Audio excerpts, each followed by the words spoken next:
Hello everyone, आज हम इस वीडियो में यूपीएससी प्रीलिम्स में 2015 से लेकर 2024 तक यानी 10 साल के पिछले पीवाईक्यू को ट्रेंड एनालिसिस करेंगे कि किस सेक्शन से कितने क्वेश्चन पूछे गए।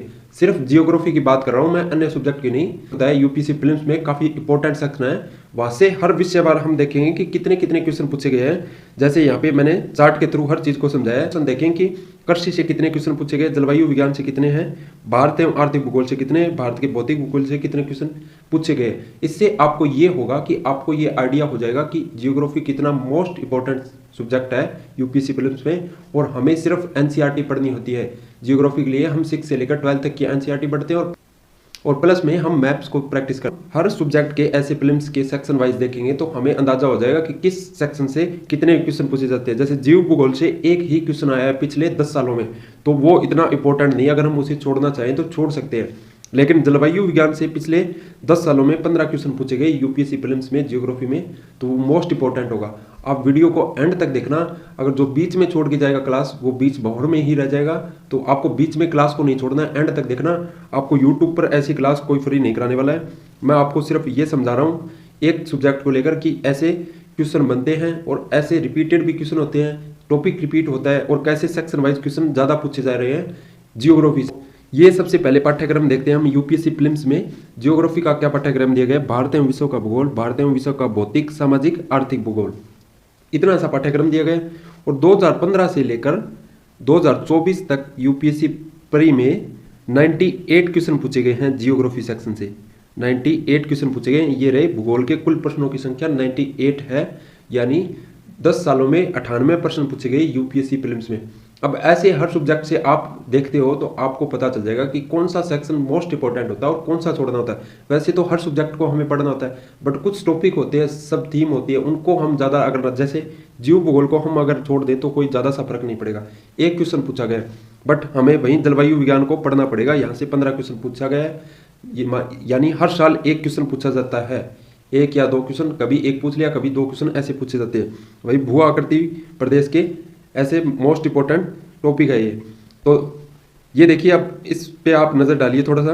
यहाँ पे आपको सब पता चलेगा कि कृषि से 7 क्वेश्चन पूछे गए हैं, जलवायु विज्ञान से 15 क्वेश्चन पूछे गए हैं, पृथ्वी एवं सौरमंडल से 3 क्वेश्चन पूछे गए हैं, भू आकृति विज्ञान से 5, भारत का अपवाह तंत्र, हाँ नदियों और झीलों से आप हर साल आपको एक जियोग्राफी से प्रीलिम्स में क्वेश्चन मिलेगा आपको, तो वो सेक्शन आपको छोड़ना नहीं होता ऐसे। भारत का आर्थिक भूगोल 10 क्वेश्चन पूछे गए हैं, भारत के भू आकृतिक प्रदेश 10 क्वेश्चन पूछे गए, मानचित्र आधारित 11 क्वेश्चन पूछे गए। हर साल 1-2 क्वेश्चन डायरेक्ट मैप से आते हैं। समुद्र विज्ञान से 5, मृदा जो मिट्टी सेक्शन दिया गया है हमारी एनसीईआरटी में, वहां से 2 क्वेश्चन पूछे गए सिर्फ। वनस्पति से 4 क्वेश्चन पूछे गए, जल संसाधन से 1, विश्व का अपवाह तंत्र, पूरे वर्ल्ड की जो नदियां या झील है उनके बारे में क्वेश्चन पूछे जाते हैं, वो आज तक 10 सालों में 4 क्वेश्चन ही पूछे गए। विश्व का आर्थिक भूगोल सिर्फ 4 क्वेश्चन पूछे गए और जीव भूगोल से सिर्फ 1 क्वेश्चन पूछा गया। अब आपको जियोग्राफी के जो विषयवार सब थीम है वहां से पता चल गया कि कैसे क्वेश्चन पूछे जाते हैं, और ये जो है वो एनसीईआरटी में ही मिलेंगे। मैं एनसीईआरटी आधारित ही बता रहा हूँ, आपको कोई और बुक रिकमेंड नहीं करूँ कि जीसी लियो पढ़नी है आपको कोई और। सिर्फ आपको जियोग्राफी के लिए एटलस और मैप के लिए और 11th क्लास की 2 एनसीईआरटी, अदरवाइज आपको 6 से लेकर 12 तक की पढ़नी होती है वैसे तो, बट आपके पास टाइम नहीं है तो आप जियोग्राफी के लिए 11th क्लास की 2 एनसीईआरटी है उनको अच्छे से पढ़ना है। तो ये हो गया, ठीक है। नेक्स्ट यहाँ पे थोड़ा ये भी समझ लेते हैं कि कितने कठिन क्वेश्चन थे। तो लगभग 22 क्वेश्चन थे, वो क्या है, सरल थे। 98 क्वेश्चन पूछे गए, मैंने अभी आपको बताया जियोग्राफी से यूपीएससी प्री में, ठीक है। और 46 क्वेश्चन क्या थे, मध्यम थे, मीडियम क्वेश्चन थे, और 30 क्वेश्चन थे कठिन। तो अब 46 क्वेश्चन मीडियम आ रहे हैं तो उनको आप अटेम्प्ट कर सकते हो। तो जियोग्राफी मोस्ट इंपॉर्टेंट है यूपीएससी प्रीलिम्स में। और वैसे आप सबको पता है, मैंने अभी बताया कि एनसीईआरटी 6 से लेकर 12 तक की जीसी लियो भी पढ़ते हैं, लेकिन मैं आपको रिकमेंड नहीं कर रहा हूँ क्योंकि इतनी बड़ी किताब है, आप उसे अच्छे से कवर नहीं कर पाओगे और रिविजन नहीं होगा। एटलस पढ़ना होता है और बाकी हम समाचार पत्र पढ़ते हैं। और मैं आपको एक चीज़ और बोलता हूँ कि जो सरकारी डॉक्यूमेंट होते हैं उनको अच्छे से देखो, क्योंकि कभी भी एग्जामिनर रैंडम क्वेश्चन कभी भी नहीं पूछता है, चाहे कोई एग्जाम हो। और यूपीएससी में तो खास करके वहां से रैंडम क्वेश्चन कभी भी नहीं आते हैं। वो सरकारी डॉक्यूमेंट हो गया, एनसीईआरटी होगी, वहां से क्वेश्चन आते हैं। तो जो कृषि मंत्रालय की वार्षिक रिपोर्ट आती है उसको आपको देखना चाहिए, हर साल आती है वो। और जो आर्थिक सर्वेक्षण होता है या बजट होता है उनको अच्छे से देखना चाहिए। आर्थिक सर्वेक्षण में आपको कृषि वाला सेक्शन है वो अच्छे से पढ़ना चाहिए, तो वहाँ से 1-2 क्वेश्चन निकल के आते हैं ऐसे। तो आपको ये सरकारी डॉक्यूमेंट तो छोड़ना ही नहीं है और बाकी एनसीईआरटी पढ़नी है, एटलस पढ़नी है, इतना सा है आपका जियोग्राफी का यूपीएससी प्रीलिम्स में। और मेंस में भी यही पढ़ते हैं हम सोर्स। तो अब हम सेक्शन वाइज देखते हैं। सबसे पहले मैंने जैसे आपको बताया कि कृषि से कुल 7 प्रश्न पूछे गए 2015 से लेकर 2024 तक के बीच में, ठीक है। और आप इस वीडियो को एंड तक देखना, मैंने पहले भी बता दिया, आपको समझ आ जाएगा कि ऐसे क्वेश्चन पूछे। मैंने सारे क्वेश्चन नहीं लिए, यहाँ पे मैंने लिख रखा है कि उदाहरण के लिए कुछ क्वेश्चन लिए है, हर ऐसे सब टॉपिक से सारे क्वेश्चन नहीं है उठाए, लेकिन 2024 के सारे क्वेश्चन मैंने यहाँ पे शामिल किए। मैं आपको आंसर नहीं बता रहा हूँ कि क्या आंसर होगा, ये आपको सारे क्वेश्चन आपको मेरे टेलीग्राम पे मिल जाएंगे, बट यहाँ पे हम देख रहे हैं कि हर टॉपिक से पूछे कैसे जाते हैं वो। तो कृषि से 7 क्वेश्चन पूछे गए थे। क्वेश्चन देखते हैं थोड़ा थोड़ा, आपको अंदाजा होगा इससे। 2021 में जो गन्ने की खेती है उससे पूछा गया था। कारण क्या था, क्योंकि न्यूज़ में था ये टॉपिक, गन्ने की खेती काफ़ी बार न्यूज़ में रहती है, तो यहाँ से गन्ने की खेती से 2021 में ये क्वेश्चन पूछा गया। 2022 में चाय की खेती से क्वेश्चन पूछा गया कि चाय उत्पादक राज्य के रूप में जाने जाते हैं, कितने राज्य चाय उत्पादक राज्य के रूप में जाने जाते हैं, ये टॉपिक भी न्यूज़ में था। अब आप कहने को ये कह सकते हो कि ये हमें एनसीईआरटी की बुक में नहीं मिलेंगे, वो नहीं मिलेंगे, तो आपको ये क्वेश्चन एनसीईआरटी बुक में मिलेंगे। आप देखना, ये इस क्वेश्चन का सोर्स था एनसीईआरटी बुक थी, और प्लस में ये न्यूज़ में था, और जो भी आप मैगजीन पढ़ रहे हो वहाँ पे भी आपको ये क्वेश्चन मिलता है, अगर 2022 में आपने कोई अटेम्प्ट दिया है, जिनको पता होगा। आप समझ रहे हो, मैंने बताया कि कृषि से 7 क्वेश्चन पूछे गए। अब आपको क्या समझना है, गन्ने की खेती से क्वेश्चन पूछा गया, निम्नलिखित में से कौन सी फसल न्यूनतम जल दक्ष लिस्ट वाटर एफिशिएंट फसल है। क्वेश्चन क्यों पूछा गया, समाचार पत्र में न्यूज़ में था इसलिए पूछा गया था, और इसका आंसर गन्ना है, जैसा मैंने आपको यहाँ पे टाइटल डाल रखा है कि गन्ने की खेती से पूछा गया। क्वेश्चन 2022 में पूछा गया था। ये क्वेश्चन देखिए, चाय की खेती से, जैसा मैंने आपको बताया चाय उत्पादक राज्य, तो आगे ऐसे कृषि क्षेत्र से अगर कोई क्वेश्चन पूछना था चाहे तो कॉफी राज्य पूछ सकता है आपसे, गेहूं के राज्य भी पूछ सकता है कि कहाँ पे गेहूं ज़्यादा होती है, या और भी पूछ सकता है, कोई दाल के बारे में पूछ सकता है, चने के बारे में पूछ सकता है, ऐसे हर क्वेश्चन बन सकते हैं, और न्यूज़ में हो तो उसको आपको अच्छे से कवर करना होता ही है। तो ऐसे कृषि से 7 क्वेश्चन बने थे। नेक्स्ट, जलवायु विज्ञान से मोस्ट इंपॉर्टेंट है, 15 क्वेश्चन आए थे, और मोस्ट इंपॉर्टेंट पार्ट है जियोग्राफी का, और इसका सोर्स है 11th क्लास की जो एनसीईआरटी है, फिजिकल जियोग्राफी की एनसीईआरटी, वो आपको अच्छे से करनी है। और क्वेश्चन दिखाता हूँ कैसे क्वेश्चन पूछे गए हैं जो डायरेक्ट एनसीईआरटी से आए हैं। अगर आपने उस एनसीईआरटी को कर रखा है तो आप नॉर्मली इन क्वेश्चन को अटेम्प्ट कर सकते हो। क्वेश्चन देखिए, मैंने सारे क्वेश्चन ऐड नहीं किए यहाँ पे, बट 2024 के क्वेश्चन सारे ऐड है, और पिछले वर्षों के कुछ एक क्वेश्चन को मैंने ऐड किया है आपको सिर्फ एग्जांपल के तौर पे दिखाने के लिए। 2015 में क्वेश्चन पूछा गया, उष्णकटिबंधीय ट्रॉपिकल अक्षांशों में दक्षिण अटलांटिक और दक्षिण पूर्वी प्रशांत क्षेत्रों में चक्रवात उत्पन्न नहीं होते, इसका कारण क्या है। ये क्वेश्चन आपको फिजिकल जियोग्राफी की एनसीईआरटी है वहाँ पे मिल जाएगा, इसका आंसर होगा बी। तो ये क्वेश्चन पूछा गया, इसका ये कोई नहीं कि न्यूज़ में था, ये डायरेक्ट एनसीईआरटी से पूछा गया क्वेश्चन है। और ये क्वेश्चन 2015 में पूछा गया, जो कि पूरे वर्ष 30 डिग्री नॉर्थ और 60 डिग्री साउथ अक्षांशों के बीच बहने वाली हवाएं पछुआ हवाएं कहलाती है। भारत के उत्तर दक्षिण पश्चिम क्षेत्र में शीतकालीन वर्षा लाने वाली आदर वायु संहिता पछुआ हवाएं के भाग है, इसका आंसर बी होगा। पहली स्टेटमेंट गलत है, ये भी क्वेश्चन डायरेक्ट आपको एनसीईआरटी से मिलेगा। और ये सेक्शन जो आपको मैं करा रहा हूँ अभी, जलवायु विज्ञान, काफ़ी इंपॉर्टेंट है, यानी मैं कह रहा हूँ आपको पिछले 10 वर्षों के मैं क्वेश्चन बता रहा हूँ आपको, तो हर साल यहाँ से 1-2 क्वेश्चन निकल कर आता है, एक क्वेश्चन जरूर आता है। तो आपको ये सेक्शन आपको छोड़ना नहीं है। अगर यूपीएससी एक क्वेश्चन 2 नंबर का आ रहा है एनसीईआरटी पढ़ने से नॉर्मली, तो आपको क्या प्रॉब्लम है, बड़ी बड़ी बुक्स तो नहीं पढ़नी आपको, और फिजिकल जियोग्राफी एनसीईआरटी आपको पढ़नी है। अगर ये छोड़ रहे हो आप तो फिर मुश्किल होगा आपका यूपीएससी प्रीलिम्स। नेक्स्ट क्वेश्चन देखिए, यूपीएससी 2019 में पूछा गया इसी सेक्शन से, बादल और ओस का बनने के बारे में। मेघाच्छादित रात में ओस की बूंदें क्यों नहीं बनती, पृथ्वी के विकिरण को बादल वापस परिवर्तित कर देता है इसीलिए। और यही क्वेश्चन आपको, इसका आंसर एनसीईआरटी की बुक में मिल जाएगा, जो सेक्शन अभी हम देख रहे हैं। और जैसा कि मैंने बताया कि इस सेक्शन से सबसे ज़्यादा क्वेश्चन पूछे गए 2024 के अंदर। अभी जो पिछले साल एग्जाम हुआ था यूपीएससी प्रीलिम्स, वहाँ पे सोर्स वही जियोग्राफी की एनसीईआरटी, फिजिकल जियोग्राफी, और 2024 में पूछे गए क्वेश्चन को देखते हैं, आपको पता चलेगा। क्वेश्चन कहता है कोरियोलिस बल के संदर्भ में निम्नलिखित में से कौन सा कथन सही है, तो इसका आंसर है सी। ये आपको कोरियोलिस बल पर एनसीईआरटी की बुक है वहाँ पे मिलेगा। एक क्वेश्चन ये पूछा गया 2024 में। अब आपको थीम्स के अनुसार भी देखना है कि कोरियोलिस बल पे पूछा गया 2024 में, नेक्स्ट ईयर भी पूछ सकता है। तो आपको ये भी ध्यान रखना है साथ साथ में, हम सिर्फ यहाँ क्वेश्चन को स्क्रॉल नहीं कर रहे हैं, ना ही आंसर देख रहे हैं, बल्कि आपको थीम्स को भी देखना है। और 2024 में अभी जो दिखा रहा हूँ एक क्वेश्चन ये था। नेक्स्ट क्वेश्चन देखिए आप, नेक्स्ट क्वेश्चन ये था, निम्नलिखित विवरण पर विचार कीजिए। तापमानों की वार्षिक और दैनिक सीमा रेंज निम्न है। वर्ष भर वर्षण होता है, वर्षण में भिन्नता 50 सेंटीमीटर और 250 सेंटीमीटर के मध्य होती है। आंसर है डी, समुद्री पश्चिमी तटीय जलवायु।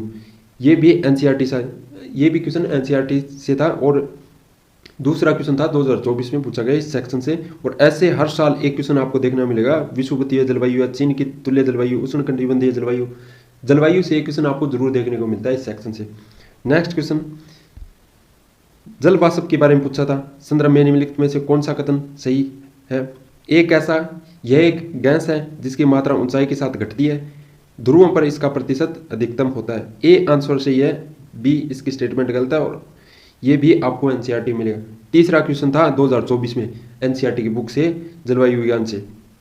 नेक्स्ट क्वेश्चन, जनवरी माह में समतापी रेखा मानचित्र यानी आइसोथर्मल मैप से प्राप्त कौन से निष्कर्ष सही है? समताप रेखाएं महासागर के ऊपर उत्तर की ओर, महाद्वीप के उत्तर दक्षिण की ओर विचलित हो जाती है। सेकंड स्टेटमेंट है, शीत महासागर धाराओं, गल्फ स्ट्रीम और उत्तरी अंटार्कटिक अफवाह की उपस्थिति उत्तरी अंटार्कटिक महासागर को शीतल बनाती है और समताप रेखा उत्तर की ओर मुड़ जाती है। इसका आंसर होगा ए, सेकंड स्टेटमेंट गलत है। ये चौथा क्वेश्चन था यूपीएससी 2024 में जलवायु विज्ञान से। अब आपको समझ आ रहा होगा कि हाँ, कृषि वाला सेक्शन देखा, वहां से सिर्फ 7 ही क्वेश्चन पूछे गए। हाँ, एक साल छोड़ के एक क्वेश्चन पूछ रहा होगा, ठीक है, लेकिन जलवायु विज्ञान से हर साल एक क्वेश्चन पूछ रहा है। और सोर्स मैंने बता दिया एनसीईआरटी की बुक, और थीम भी मैं आपको दिखा रहा हूँ कि ऐसी थीम पूछता है जो आपको डायरेक्ट एनसीईआरटी की बुक से मिलेगी। और स्टेटमेंट भी ज़्यादा हार्ड नहीं दे रहा है, तो ये एलिमिनेट करके भी इनका आंसर निकाल सकते हैं। नेक्स्ट क्वेश्चन ये देखिए, 5वां क्वेश्चन था ये 2024 में पूछा गया जलवायु विज्ञान से। भूमध्य रेखा इक्वेटर पर क्षोमंडल की मोटाई ध्रुवों की तुलना में बहुत अधिक है। सेकंड स्टेटमेंट है, भूमध्य रेखा पर प्रबल श्रेणी धाराओं द्वारा उष्मा को अधिक ऊंचाई तक ले जाया जाता है। आंसर होगा ए, कथन फर्स्ट और कथन दोनों सही है, बट कथन सेकंड कथन फर्स्ट की व्याख्या करता है। भूमध्य रेखा इक्वेटर के बारे में, क्षोमंडल के बारे में आपको एनसीईआरटी में डायरेक्ट मिल जाएगा। 5वां क्वेश्चन था ये जलवायु विज्ञान से। इस बार 5 क्वेश्चन डायरेक्ट एनसीईआरटी से बता रहा हूं मैं आपको, डायरेक्ट क्वेश्चन 5 एनसीईआरटी से मिलेंगे, 11th क्लास की एनसीईआरटी, और एक ही टॉपिक से जलवायु विज्ञान से। इसीलिए मैं कहता हूं कि आपको पास्ट ईयर पेपर को अच्छे से प्रैक्टिस करना चाहिए, और मैं यहाँ पे करा रहा हूं, तो आपको क्लास को भी लास्ट तक अटेंड करना चाहिए। ये देखिए, छठा क्वेश्चन था जलवायु विज्ञान से। पृथ्वी विकिरण की तुलना में आगामी और सौर विकिरण से वायुमंडल अधिक गर्म हो जाता है। वायुमंडल में कार्बन डाइऑक्साइड और अन्य ग्रीन हाउस गैस दीर्घ तरंग विकिरण के अच्छे अवशेषक है। आंसर होगा डी। ये छठा क्वेश्चन था एनसीईआरटी की बुक से, सिर्फ जलवायु विज्ञान से। अगर आप 2024 का जिसने अटैम्प्ट दिया होगा, जिसने एनसीईआरटी को घोट के पी रखा है, उसके यहाँ से 6 क्वेश्चन 7 क्वेश्चन आ रहे हैं, वो डायरेक्ट सही हो रहे हैं।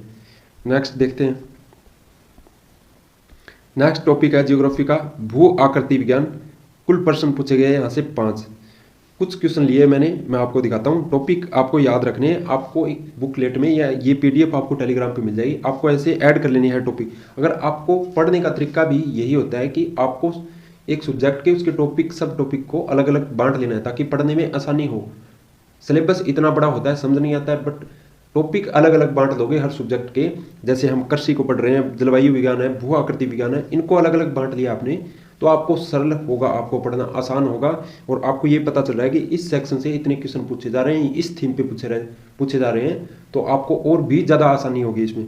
चलिए इस टॉपिक में देखते हैं कितने 5 क्वेश्चन पूछे गए थे। पहला क्वेश्चन 2018 में जो पूछा गया, पृथ्वी का निर्माण। पृथ्वी का चुंबकीय क्षेत्र हर कुछ 100,000 सालों में उत्क्रमित होता है। सेकंड, पृथ्वी जब 4000 मिलियन वर्षों से अधिक पहले बनी तो ऑक्सीजन 54% था और कार्बन डाइऑक्साइड नहीं थी। जब जीवित जीव पैदा हुए, उन्होंने पृथ्वी के आरंभिक वायुमंडल को बदल दिया। अब ये स्टेटमेंट है वो सारी ही एलिमिनेट होने वाली है। इसका आंसर सी होगा। और अब थीम देख रहे हो आप, ऐसे ही क्वेश्चन रिपीट होते हैं। नेक्स्ट क्वेश्चन 2023 में पूछा था भूकंपीय तरंगों से। थोड़ा इसको बड़ा कर लेते हैं। ये देखिए, भूकंपीय तरंगों से 2023 में क्वेश्चन पूछा था। भूकंप लेख की जो सिस्मोग्राफ होता है, एस तरंगों से पी तरंगों अभिलेखित की जाती है। पी तरंगों में अलग अलग कण तरंग प्रसार की दिशाओं में आगे पीछे कंपन करते हैं, जबकि एस तरंगों में कण पी तरंगों में प्रसार की दशा में समकोणीय ऊपर नीचे की कंपन करते हैं। आंसर होगा सी दोनों स्टेटमेंट, और ये मिलेगा आपको एनसीईआरटी की बुक में डायरेक्ट क्वेश्चन। और मैं आपको यहाँ पे सिर्फ ये बता ही नहीं रहा हूँ, आपको मैंने पहले एक वीडियो में दिखाया भी है कि एनसीईआरटी से कैसे डायरेक्ट क्वेश्चन पूछे जाते हैं। मैंने साफ साफ एनसीईआरटी बुक को लेकर आपके सामने वीडियो बनाई है, आप वहाँ से भी देख लेना।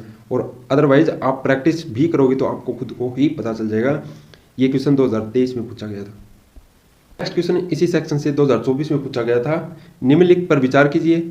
ज्वालामुखी उद्गार के बारे में पूछा था, और ज्वालामुखी हमेशा ही न्यूज में रहते हैं, कोई ना कोई कहीं ना कहीं, और ये आपको क्वेश्चन मिलेगा एनसीईआरटी की बुक में फिजिकल जियोग्राफी में। ये तीसरा प्रश्न दिखा रहा हूं जहां से पूछा गया, इसमें इसका आंसर होगा डी, सभी चारों, यानी ज्वालामुखी उद्गार से। और कुछ आपको लॉजिक भी लगाना होता है, कुछ आपकी कॉमन सेंस। नेक्स्ट क्वेश्चन 2024 में ही पूछा गया था।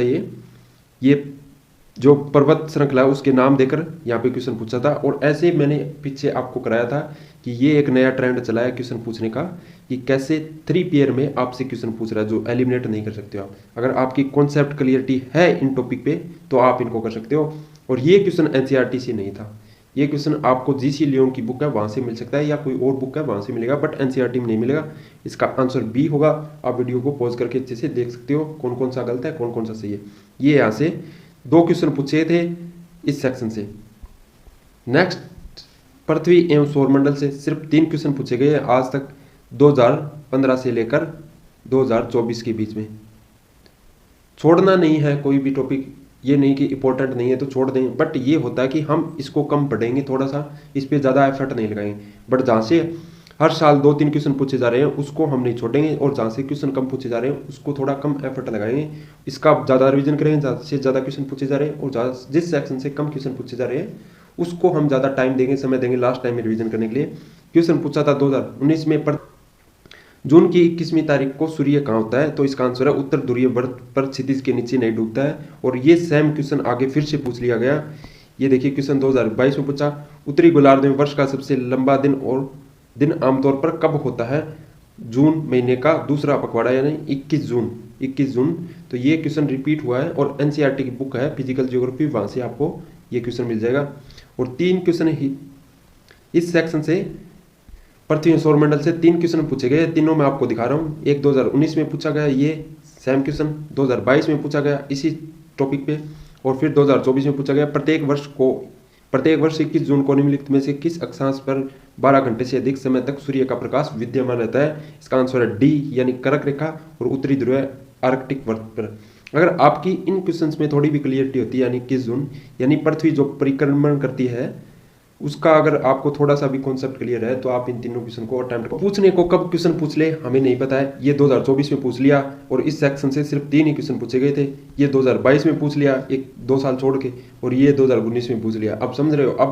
अब नेक्स्ट 2025 में शायद पूछे या ना पूछे, कुछ नहीं कर सकते, लेकिन 2027 में फिर से देखने को मिल सकता है ये क्वेश्चन आपको। तो थोड़ा सा दिमाग लगाओ अपना कि कैसे किस टॉपिक से क्वेश्चन पूछे जा रहे हैं। भारत का आर्थिक भूगोल यानी खनिज से 10 क्वेश्चन पूछे गए हैं, और मैं आपको 10 साल के ही क्वेश्चन करा रहा हूँ। लगभग हर साल 1 क्वेश्चन पूछा गया हो, या 1 साल में 2 क्वेश्चन पूछ लिए गए हैं। तो ये इंपॉर्टेंट है, आप खनिज वाले सेक्शन को नहीं छोड़ सकते। और जो हर साल रिपोर्ट आती है खनिज पे, वो भी मोस्ट इंपॉर्टेंट होती है, वहां से भी क्वेश्चन डायरेक्ट पूछे जाते हैं। क्वेश्चन देखते हैं। 2015 में पूछा था, भारत में इस्पात उत्पादन उद्योग को निम्नलिखित में से किसके आयात की अपेक्षा होती है? आंसर है कोकिंग कोयला से। अब कोयले से भी नेक्स्ट क्वेश्चन आपको देखने को मिल सकता है।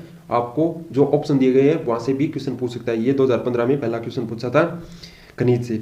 नेक्स्ट क्वेश्चन है 2018 में पूछा, गैर कोयला खदान। अभी मैंने आपको निम्नलिखित कथनों पर विचार कीजिए। भारत में राज्य सरकारों को गैर कोयला खदानों की नीलामी का अधिकार नहीं है। सेकंड स्टेट है, आंध्र प्रदेश एवं झारखंड में सोने की खदानें नहीं है। राजस्थान में लोहा हिस्से की खदानें है। अब सेकंड स्टेटमेंट यहाँ पे देखो, पॉसिबिलिटी कम लग रही है, तो इसको आप एलिमिनेट करके इसका आंसर डी होगा, खनिज से। ये दूसरा क्वेश्चन था, 2018 में पूछा गया।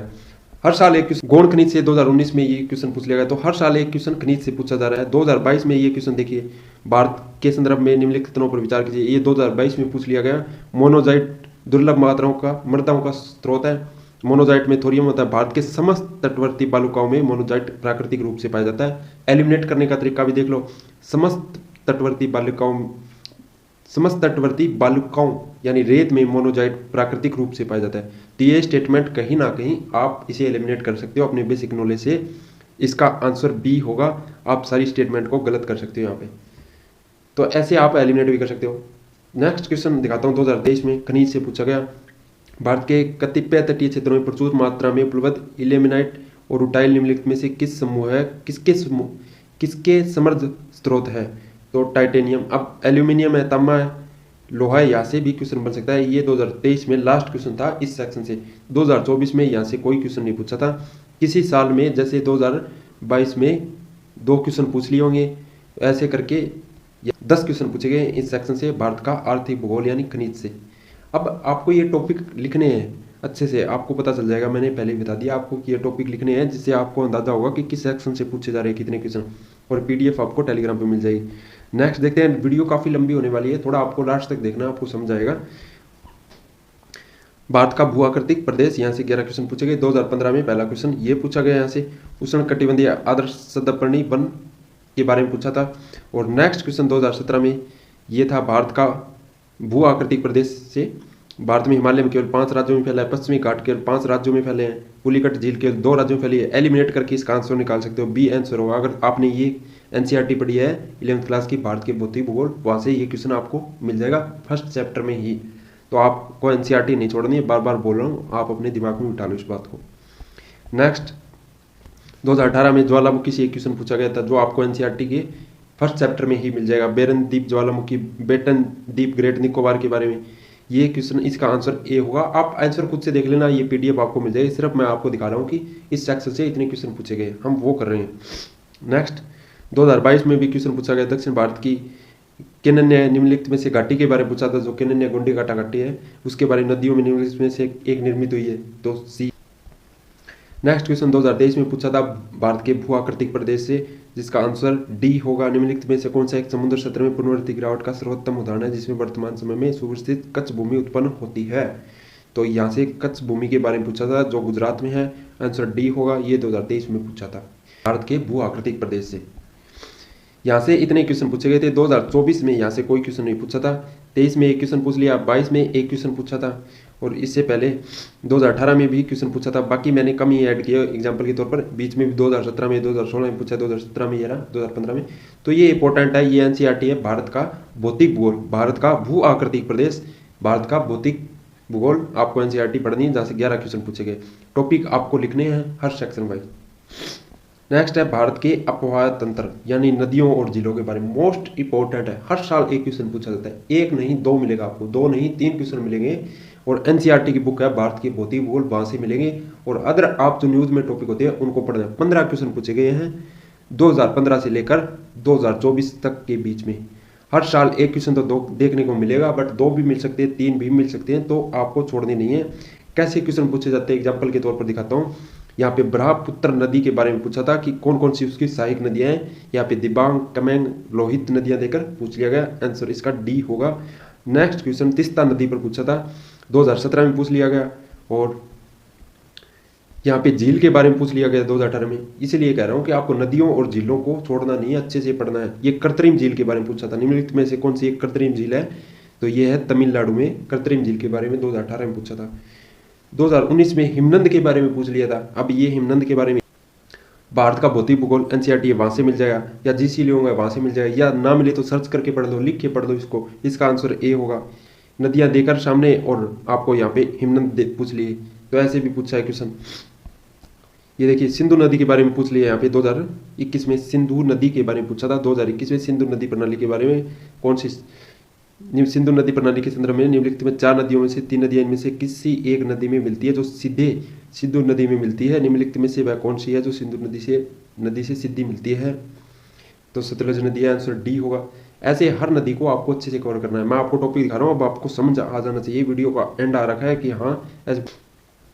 यहाँ पे आर्द्र भूमि से पूछ लिया। अब ये क्वेश्चन बार बार पूछे जा रहे हैं आर्द्र भूमि से, क्योंकि ये काफी बार न्यूज में होते हैं, और हर साल 1-2 आर्द्र भूमि को जोड़ा जाता है भारत में, तो न्यूज में भी होती है। तो इसलिए आर्द्र भूमि से, नदियों से, झीलों से, हिमनद से, हर से क्वेश्चन आता है, लेकिन आपको ये सारे एनसीईआरटी मिल जाएंगे। आर्द्र भूमि आप जो करंट अफेयर में पढ़ते हो वही वहां से कर लोगे आप। ये देखिए 2024 में लास्ट टाइम ये क्वेश्चन पूछा था कि जलप्रपात दे दिया और उसके क्षेत्र और नदी दे दी सामने, 3 पेयर वाला, जिसे आप एलिमिनेट भी नहीं कर सकते हो इन क्वेश्चन को। आपकी अगर आपको धुआंधार जलप्रपात पता है किस नदी पर है, आपको ये प्रपात पता है, नदी पता है, क्षेत्र पता है, तभी आप इस क्वेश्चन को अटेम्प्ट कर सकते हो। और ये आपको क्वेश्चन एनसीईआरटी में तो बेसिक दिए गए हैं, बट आपको अलग से जो जलप्रपात वगैरह है उनको आपको पेज पे नोट डाउन करके थोड़े नोट्स बना लो, या आपको मिल रहे हैं तो वो कर लो। नेक्स्ट है मानचित्र आधारित मैप से डायरेक्ट क्वेश्चन आते हैं, और एक क्वेश्चन नहीं, यहाँ पे मैंने कुछ इंपॉर्टेंट जैसे आपको दिखाने के लिए लिए, बट यहाँ से मैप से हर साल 3-4 क्वेश्चन पूछे जाते हैं, आईआर में भी पूछे जाते हैं, जियोग्राफी से भी पूछे जाते हैं, ऐसे हर साल क्वेश्चन पूछे जाते हैं। 11 क्वेश्चन पूछे गए जियोग्राफी में मैप से डायरेक्ट। ये क्वेश्चन देखिए 2015 में पूछा था, दक्षिण पश्चिमी एशिया का निम्नलिखित में से कौन सा एक देश भूमध्य सागर तक नहीं फैला है, तो आंसर होगा जॉर्डन।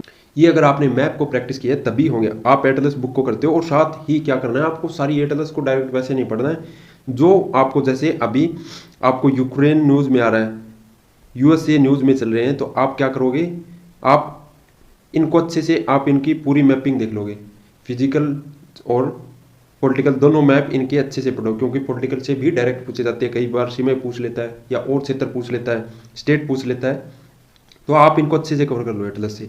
जो भी मैप आपको न्यूज़ में दिखे उनको अच्छे से कवर करो, और वहीं से क्वेश्चन आते हैं। 2015 में पूछा, 2016 में ये क्वेश्चन पूछा गया था, ये क्षेत्र जो प्रसिद्ध स्थान है और ये न्यूज़ में थे, तो यहाँ पे आपको सामने पेयर देके पूछ लिया गया, इसका आंसर सी होगा।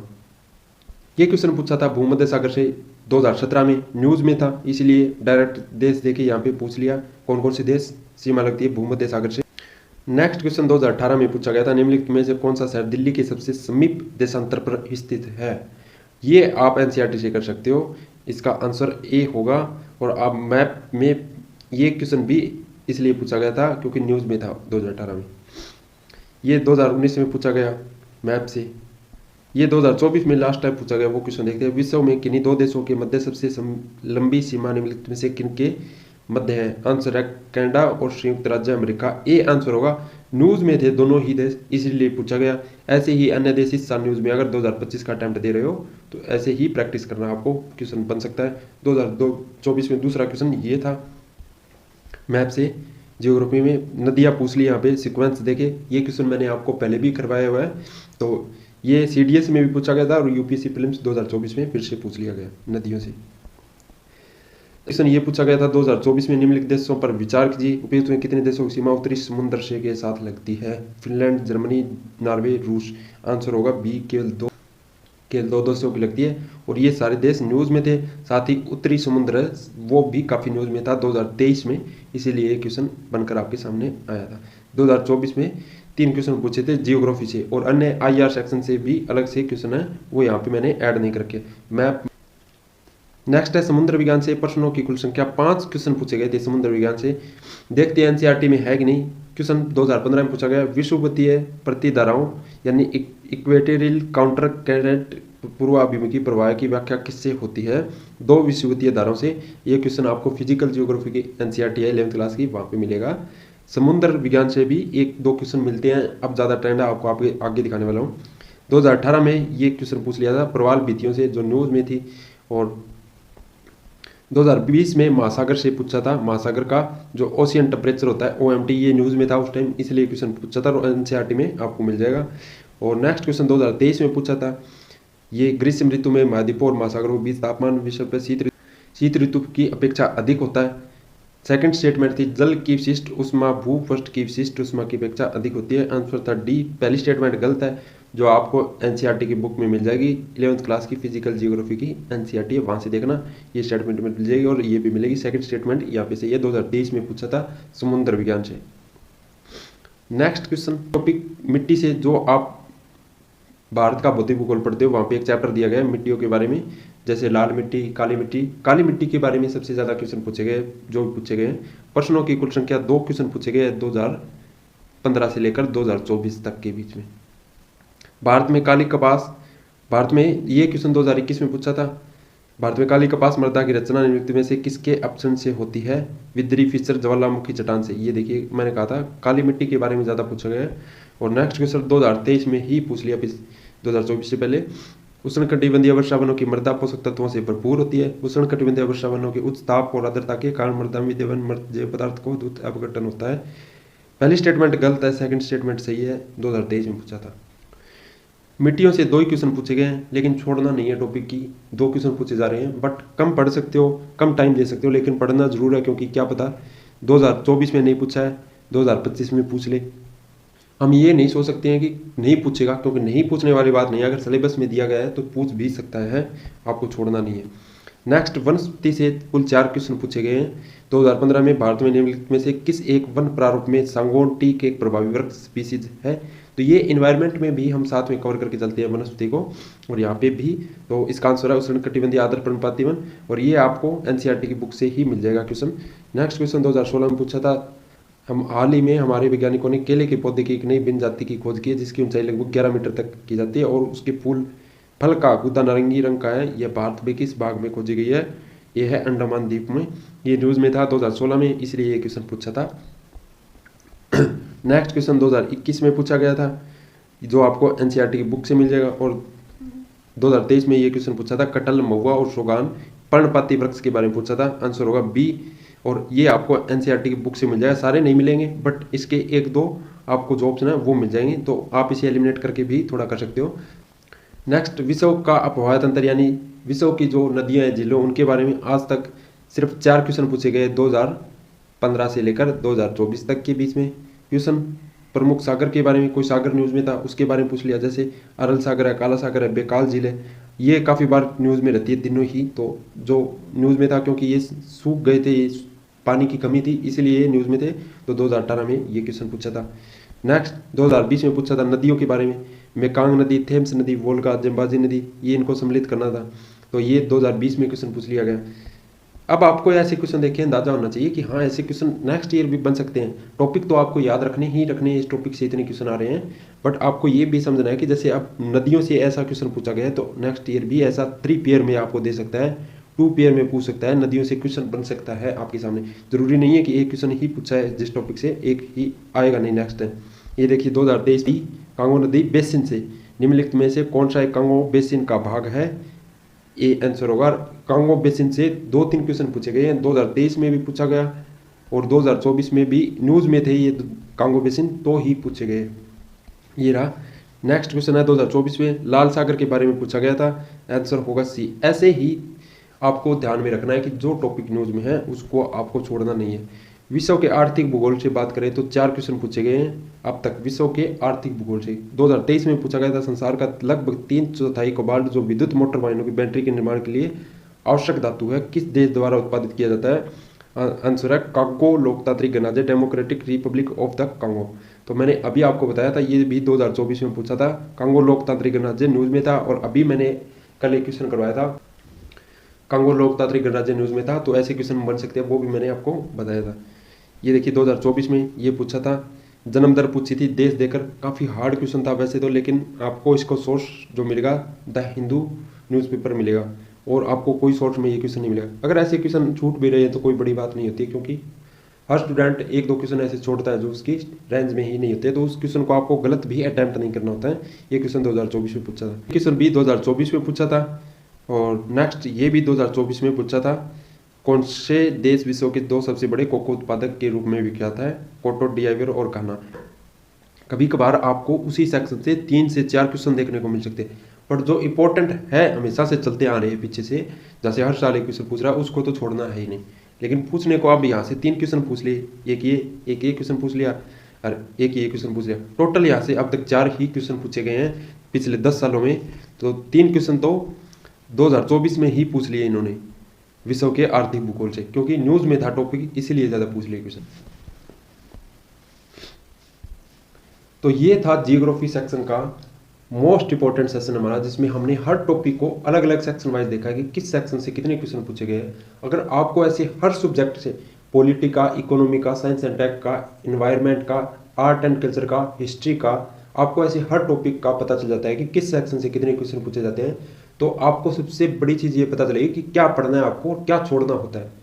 ये इससे आपको इसी चीज़ से पता चलता है। अगर आप कहोगे तो नेक्स्ट वीडियो जरूर लेकर आएंगे, क्योंकि इसमें काफ़ी समय लगा इन क्वेश्चन को जोड़ने में, इस PDF को बनाने में। Topic, repeated theme, repeated option भी मैंने आपको पहले करवाए हैं, आप वो वीडियो भी पीछे वाली जाकर देखना, आपको प्रीलिम्स में काफ़ी हेल्प होगी।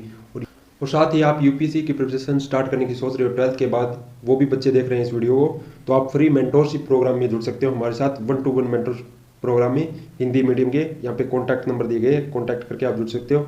और ये आपको PDF टेलीग्राम पे मिल जाएगी, ये रहा Telegram AV study IAS academy, यहाँ से आप इन PDF को डाउनलोड कर सकते हो।